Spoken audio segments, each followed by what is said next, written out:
Hi, I'm Nicky Griffin and I'm a business editor at getAbstract. I wanted to introduce you today to one of my favourite business titles, and that is Full Frontal PR by Richard Lehmer. Now, there are a stack of PR books out there, but this one really spoke to me for a couple of reasons. First of all, it's full of really solid examples and it's applicable to any business, whether it's big or small. Lehmer, the author, is CEO of his own PR company and has also written pieces for the USA Today and the New York Times, so he's quite an authoritative source on this.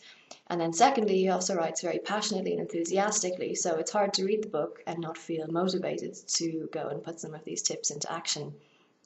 Now, one of his main messages is to get creative. He says, look, to get people talking about your company, you need to create buzz, you need to create controversy, whether it's midgets on rollerblades handing out flyers, you need to give people something to talk about.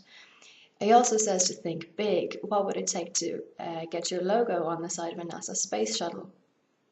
One of my particular favourite chapters is on the media and in particular how to deal with tricky questions in an interview. He has a great example in there about a PR agent of a New York governor.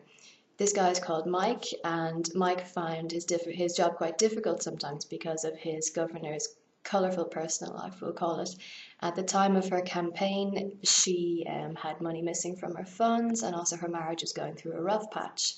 When he went into interviews, however, he found that interviewers wanted to know more about the personal side of things rather than her position on political issues.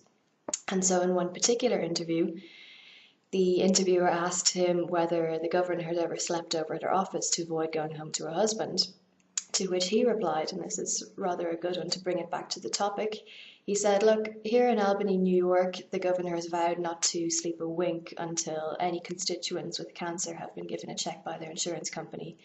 And so by giving that answer, he also showed that he wasn't going to entertain any of the personal questions that were given. He also brought the topic back to what he wanted to talk about.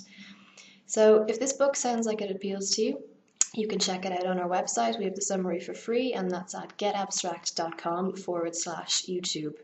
So enjoy the read, and I'll see you again.